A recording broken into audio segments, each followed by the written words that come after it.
ओम शांति। क्या किया बाबा ने चार्ट के लिए जो महावाक्य बोले हैं अभी अभी, किसमें?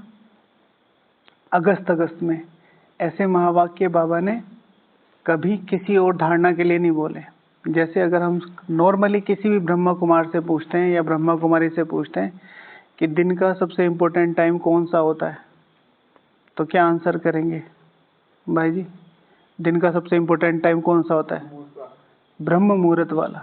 ठीक है, कौन सा होता है माता जी? अमृत वेला, है ना। 99.9% ये बोलेंगे।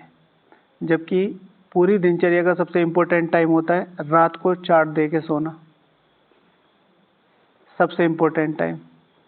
और ये ईश्वरीय महावाक्य हैं, ईश्वरीय।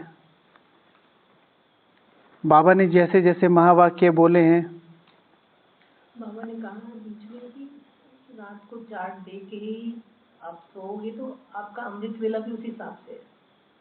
सारी चीजें उसी पर डिपेंड करती है ना। शिव भगवान वाचे 1/8/2025 को बाबा बोले थे, कोई भी विकार ना हो, रोज पोता मेल रखो। जैसे बाप सर्वशक्तिवान है वैसे माया भी सर्वशक्तिवान है। चार्ट के लिए महावाक्य था ये। फिर चार्ट रखेंगे तभी सतो प्रधान 16 कला संपूर्ण बनेंगे। चार्ट के लिए महावाक्य है। बाबा ने बोला था जमा का खाता बढ़ाना है तो चार्ट रखो। 3 अगस्त को बोला था। बाबा ने बोला था चार्ट रखो तो हर संकल्प व कर्म नॉलेजफुल होगा। किसी भी जो बाबा की मुख्य 6 श्रीमत है ना, 6 में से किसी से भी मिला लो। जितने ताकतवर संकल्प महावाक्य चार्ट के लिए बोले, और सबसे ज़्यादा जो 2 सबसे मुख्य चीज़ें हैं ब्राह्मण परिवार में, बहुत अंडररेटेड है, जिनको बिल्कुल वैल्यू नहीं दी जाती या ना के बराबर दी जाती है, वही 2 सबसे शक्तिशाली हैं, एक भोजन और एक चार्ट। पूरे काल चक्र में ये तो वो वाले पॉइंट से जो चार्ट के लिए, पूरे काल चक्र में अगर राजयोग के बाद 5000 साल में अगर कोई हमारे संस्कारों को चेंज कर सकता है तो वो है ब्रह्मा भोजन। अब ब्रह्मा भोजन के लिए भावना बहुत है, रेस्पेक्ट नहीं है। पापा जी के लिए भावना बहुत है कि जो भी कुछ कहेंगे मैं उनको प्यार बहुत करता हूँ, लेकिन चलूंगा मैं अपने अनुसार ही। तो भावना में और रेस्पेक्ट में बहुत अंतर होता है। इसीलिए अपने को बहुत ज़्यादा इम्पोर्टेंट करके, और जैसे कि अभी यहाँ मधुबन में हो, ये जो 4 दिन है, चार्ट देकर अपना अमृत वेला, ये जो 4 दिन है, इस चौथे दिन में अगर आपने आज से चार्ट दिया और नेक्स्ट जो चौथे दिन आप जाओगे घर, उसमें और जितने साल से भी आप ज्ञान में हो, 10 साल से हो, 20 साल से हो, 1000 साल से हो, 2000 साल से हो, इन 4 दिनों का अंतर और उन 1000 साल का अंतर मैच कर लेना। इतनी ताकतवर श्रीमत है ये। इसलिए अपना चार्ट बहुत मेंटेन रखो। कुछ लोग कहते हैं हम तो सारा दिन याद में ही रहते हैं। अगर याद में रहते हो तो बाबा चार्ट रखने की बात ही ना करता। शिव भगवान वाचे केवल 2% बच्चे बाबा को चार्ट दे के सोते हैं, और शिव भगवान वाचे उसमें से कोई विरले सच्चा चार्ट देते हैं। अब साकार महावाक्य हैं बाबा के। 2% का मतलब समझते हैं कि अगर रोज चार्ट देने की श्रीमत फॉलो करें तो पहली जो राजधानी है वो लगभग 9 लाख लोगों की बनेगी। 9 लाख का 2% 18,000, यानी कि 16,108 में तो सिर्फ चार्ट देने से आ सकते हैं कैलकुलेशन की जाए तो। But we have to focus. एक है चार्ट, एक है पोता मेल। तो बाबा जिस चीज़ की बात कर रहा है वो 2 चीज़ों की, चार्ट जो 4-5 पॉइंट जिन पर हमें वर्कआउट करना है, पोता मेल जो सारे दिन की दिनचर्या है। बहुत ताकत मिलती है, बहुत ताकत मिलती है। शिव भगवान वाचे अव्यक्त महावाक्य है, परिवर्तन की पहली सीढ़ी है रियलाइजेशन, और रियलाइजेशन की पहली सीढ़ी है टू एक्सेप्ट, और टू एक्सेप्ट की पहली सीढ़ी है टू किसके सामने एक्सेप्ट करोगे? बाबा के सामने। तो रोज रात को चार्ट देना। और 2 ही सबसे शक्तिशाली विधियां हैं जो सबसे आसान है। भोजन आपको रोज करना है, किसी चीज़ का टाइम नहीं मिल रहा आपको, भोजन का जरूर मिलेगा। किसी चीज़ का टाइम नहीं मिल रहा, सोने का जरूर मिलेगा। हाँ जी, देना ही उसी समय, देना ही उसी समय। सो अपने चार्ट का बहुत ध्यान रखिए, है ना। और चार्ट देने से ऐसा हो ही नहीं सकता कि आपका चार्ट ना बढ़े। हमने आज ही अपलोड किया है यूट्यूब चैनल पे एक माता जी का अनुभव। प्रोफेसर है दिल्ली यूनिवर्सिटी में, अभी संगठन से जुड़े हुए 6 महीने ही हुए, लेकिन ठीक से फॉलो कर रही है सिर्फ 2 महीने से। सिर्फ अपने चार्ट को मेंटेन किया, शेड्यूल्ड किया और तुरंत योग डबल हो गया। और अनुभव आप सुनेंगे उन्हीं के मुख से तो ज़्यादा अच्छा रहेगा। प्यार का सागर बनना है। अगर दुखी करोगे तो दुखी होकर मुरली से हमेशा वो चीज़ें निकालनी चाहिए जो आपने दिन में प्रैक्टिकल करनी है। तो वो बताओ क्या प्रैक्टिकल किया। किसी से गुस्सा नहीं करना है, जैसे आ जाता है कई बार। तो गुस्सा किया आज, यहाँ कंट्रोल किया। मधुबन में, हाँ सफर में चल के आए ना, मधुबन में कंट्रोल, ठीक है, तो शांत भी कर लिया था। कोई बात नहीं, अच्छा किया, ठीक है। और कुछ भैया ने कितना योग किया? 6। आपने 6.5। 4-5 जो भी जितना, एटलीस्ट एक लिमिट बनाए। इससे नीचे तो मैं जाऊंगा नहीं, चाहे मुझे कुछ हो जाए, कुछ भी करना पड़े, खाना छोड़ना पड़े, सोना छोड़ना पड़े, कुछ भी छोड़ना पड़े, इससे नीचे मैं जाऊंगा नहीं। फिर कुछ भी हो जाए, मैं ट्रैवलिंग में हूँ, मैं किसी त्योहार में हूँ, मैं किसी सेलिब्रेशन में हूँ, कुछ भी व्हाटएवर, कुछ भी छोड़ना पड़े। सॉरी, आमा गुजराती आओ नहीं। तभी तो 6 कलाक, इसलिए तो वो कहीं छोड़ना पड़ता है तो 6 कलाक होता है, नहीं तो नहीं होता है। हाँ हाँ, ओके, 6 घंटे, हाँ मेरे ख्याल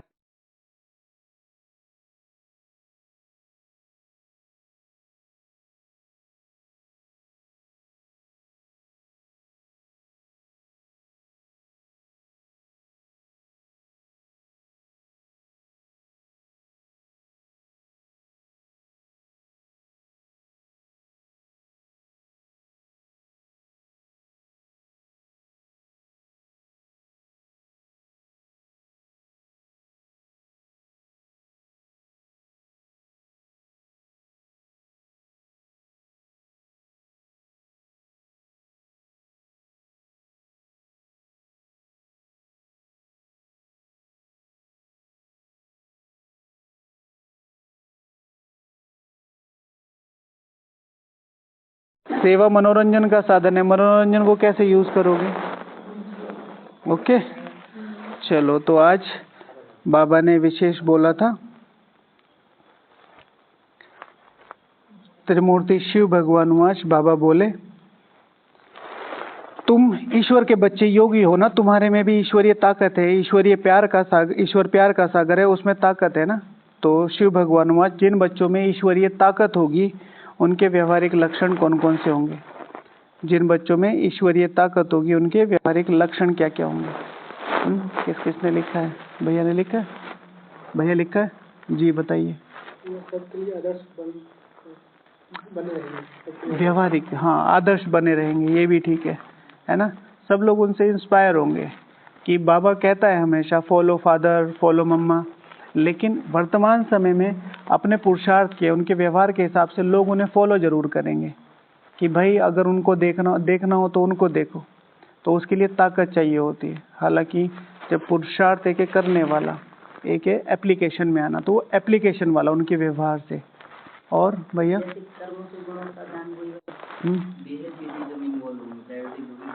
बेहद की चीज़ों में इन्वॉल्व होंगे, छोटी मोटी चीज़ों में इन्वॉल्व नहीं होंगे। बेहद की चीज़ों में इन्वॉल्व होना अर्थात क्या बताएंगे? किसी बेहद की चीज़ में आपको इन्वॉल्व होना है कल को, कौन सी ऐसी बेहद की चीज़? तो सभी को लेके चलेंगे कि सभी की तरफ देखते हैं कि ये सभी के लिए अप्लाई हो जाए। हाँ, तो मैं तो नहीं चाहता कि मैं आपकी बात मानूं, फिर क्या करोगे?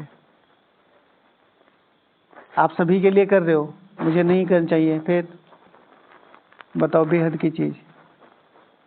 थोड़ा सा सोचो, आप वहीं सोच रहे हो जहाँ सोच। हाँ, मैं नहीं हो रहा संतुष्ट। होते हैं ना कुछ लोग, नहीं, वो आपकी किसी बात से संतुष्ट नहीं होते, वो कुछ ना कुछ। हमारे यहाँ एक भाई के लिए कहावत है कि इस भाई को स्वर्ग भी दे देंगे ना तो वो उसमें भी कमी निकाल देगा। एक सेवाधारी भाई है यहाँ। कोई भी चीज़ हो, कोई भी चीज़ हो, तो उसमें कुछ ना कुछ बोल ही देगा और वो उसको फ्लो में है, उसको पता भी नहीं चलता। तो उसके लिए कहावत है वो। चलो 1 मिनट बाबा के सिंपल। चलो 1 मिनट बाबा के। ओके, लिखा दीदी कुछ? ओके, सो ईश्वरीय ताकत वाले, जिनमें ईश्वरीय ताकत होगी, मैंने कुछ लिखा है उसमें। सबसे पहले है कि ईश्वरीय ताकत वाले बच्चे सबसे पहले लक्ष्य रखेंगे। सबसे पहले लक्ष्य रखेंगे। अगर मेरा लक्ष्य नहीं है, यानी कि जो बाबा चाहता है, तो मेरे में ईश्वरीय ताकत नहीं है। ठीक है? क्या बनना चाहते हैं? ब्राह्मण बन के। माता जी, आप कितने समय से ज्ञान में? 10 साल। आप हिमाचल से? अच्छा अच्छा, आपने वो पट्टा ऐसा बंधा उससे रिकॉग्नाइज। कहाँ से हैं? नहीं नहीं, हमारे उधर का स्टाइल ही है पीछे। हाँ, नहीं नहीं, अच्छा है ना, वो मैं पहचान रहा हूँ। वेशभूषा होती है ना हर जगह की, ऐसे। मैंने द्वारा हाट से की इंजीनियरिंग। ठीक है, हाँ हाँ, पास में। बाद में बात करेंगे। ओके, हाँ, अच्छा, क्या बनना चाहते हैं? पहला लक्ष्य।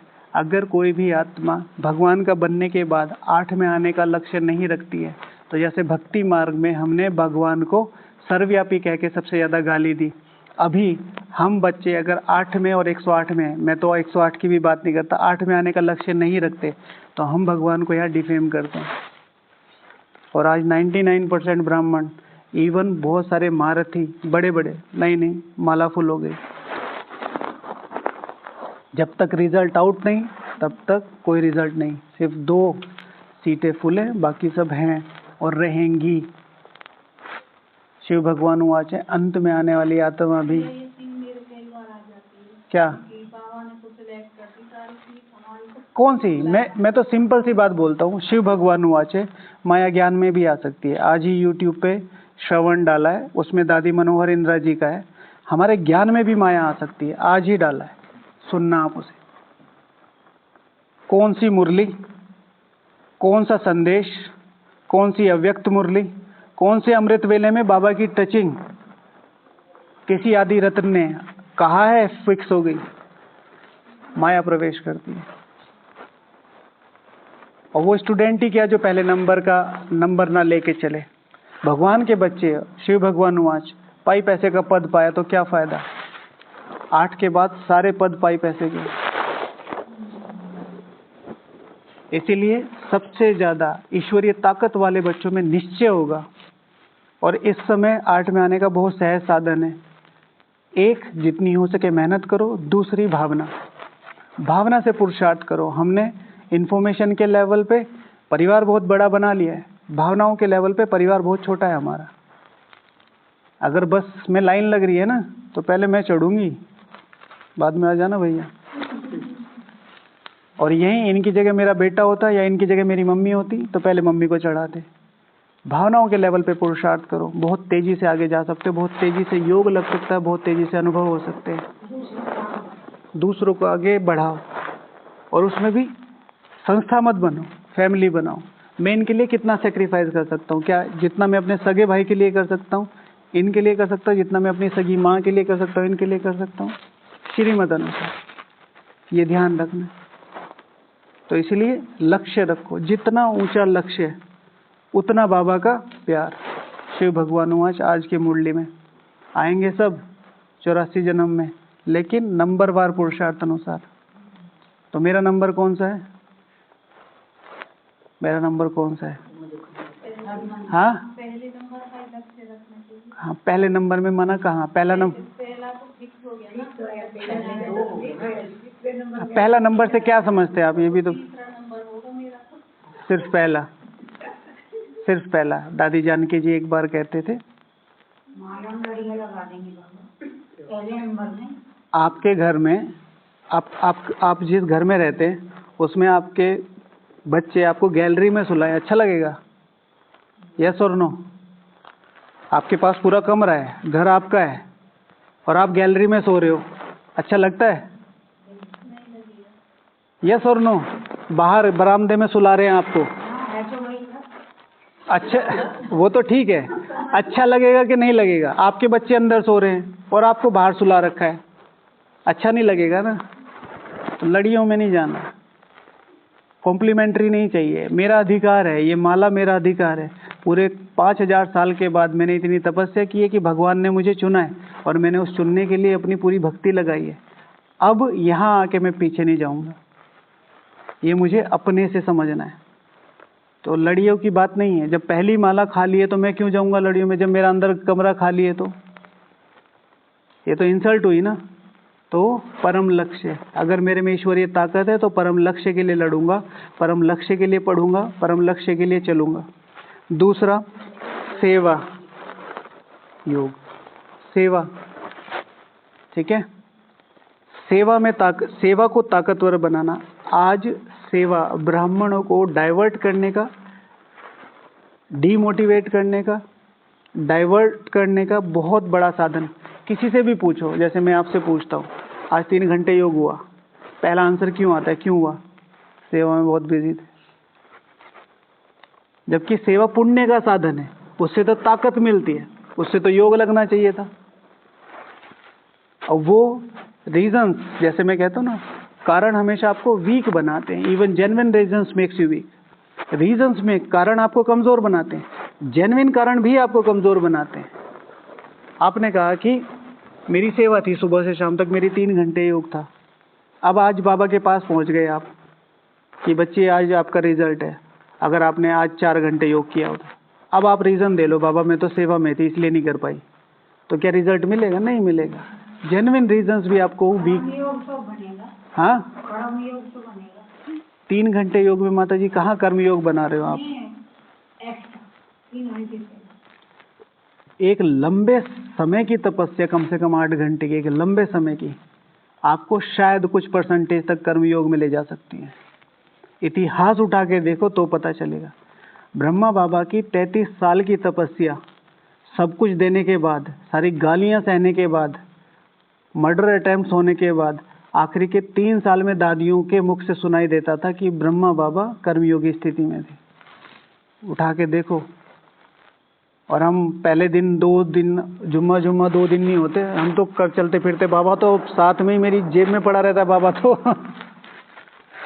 ठीक है, इतना आसान नहीं है। सबसे ऊंची स्थिति है कर्मयोगी स्थिति, और हम सबसे ज्यादा आसान मानते हैं। दादियों को हमने बैठे हुए नहीं देखा। जब दादियां बैठी थी ना, तब तुम इस दुनिया में भी नहीं थे। जब वो 14-14 घंटे, 8-8 घंटे, 14-14 दिन, 17-17 दिन, 41 दिन की भट्टी करी थी आदरणीय देवता दादी जी ने। 41 दिन में पूरे संस्कार चेंज हो गए थे। एक ही सोमान दिया था बाबा ने, खाना पीना सब अंदर ही था। 40 दिन तक वो ऊपर बटन में ही ना ना ना ना ना ना 41 दिन तक एक ही रूम में थी।